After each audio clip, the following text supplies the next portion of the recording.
ರಶ್ಮಿಕಾ ಮಂದಣ್ಣ ಹಾಗೂ ವಿಜಯ್ ದೇವರಕೊಂಡ ಅವರ ಮದುವೆಯ ಫೋಟೋಗಳು ವೈರಲ್ ಆಗ್ತಾ ಇದೆ ಅಂತ ಹೇಳ್ಬೋದು. ಎಲ್ಲರಿಗೂ ಗಿರ್ಮಿ ಕನ್ನಡ ಟಿ ವಿ ಯೂಟ್ಯೂಬ್ ಚಾನಲ್ಗೆ ಸ್ವಾಗತ ಅಂತ ಹೇಳ್ತೀನಿ. ಶುರು ಮಾಡೋಕ್ಕಿಂತ ಮೊದಲು ಯಾರೆಲ್ಲ ನಮ್ಮ ಯೂಟ್ಯೂಬ್ ಚಾನಲ್ ಬಂದು ನೋಡ್ತಿದ್ರಿ ಅವರೆಲ್ಲೂ ಸಬ್ಸ್ಕ್ರೈಬ್ ಮಾಡ್ಕೊಳ್ಳಿ ಮತ್ತು ಪಕ್ಕದಲ್ಲಿರೋ ಬೆಲ್ ಐಕಾನ್ ಪ್ರೆಸ್ ಮಾಡಿ. ರಾಜಸ್ಥಾನದ ಉದಯಪುರದಲ್ಲಿ ರಶ್ಮಿಕಾ ಮಂದಣ್ಣ ಹಾಗೂ ವಿಜಯ್ ದೇವರಕೊಂಡ ಅವರ ಮದುವೆ ಆಗಿದ್ದಾರೆ. ಫೆಬ್ರವರಿ 26ರಂದು ಅದ್ದೂರಿಯಾಗಿ ವಿವಾಹ ನಡೆದಿದೆ. ಮದುವೆ ಫೋಟೋ ನೋಡುತ್ತಿದ್ದ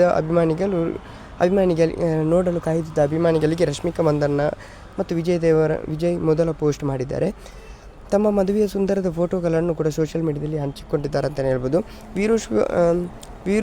ವಿರೋಶ್ ವಿವಾಹದ ಫೋಟೋಗಳು ಕ್ಷಣಾರ್ಧದಲ್ಲಿ ವೈರಲ್ ಆಗಿದೆ. ಸತಿಪತಿ ಆಗಿರುವ ರಶ್ಮಿಕಾ ಮಂದಣ್ಣ ಮತ್ತು ವಿಜಯ್ ದೇವರಕೊಂಡ ಅವರಿಗೆ ಅಭಿಮಾನಿಗಳು ಸೆಲೆಬ್ರಿಟಿಗಳನ್ನು ಅಭಿನಂದನೆ ತಿಳಿಸಿದ್ದಾರೆ ಅಂತಲೇ ಹೇಳ್ಬೋದು. ತೆಲುಗು ಸಂಪ್ರದಾಯದಂತೆ ವಿರೋಶ್ ಮದುವೆ ನಡೆದಿದೆ. ಈ ಮದುವೆಗೆ ಕುಟುಂಬದ ಮತ್ತು ಆಪ್ತರಿಗೆ ಮಾತ್ರ ಆಹ್ವಾನ ನೀಡಲಾಗಿತ್ತು ಅಂತಲೇ ಹೇಳ್ಬೋದು. ಓಕೆ ಗೈಸ್, ಮುಂದೆ ನೋಡಲು ಸಿಗೋಣ. ಅಲ್ಲಿ ಲೈಕ್ ಶೇರ್ ಸಬ್ಸ್ಕ್ರೈಬ್ ಅಂತ ಫೋಟೋ ನೋಡಿ ಇಲ್ಲಿ ಮೇಲೆ ಸ್ಕ್ರೀನಲ್ಲಿ ಬರ್ತಾ ಉಂಟಲ್ಲ ಅದೇ ಫೋಟೋಗಳು.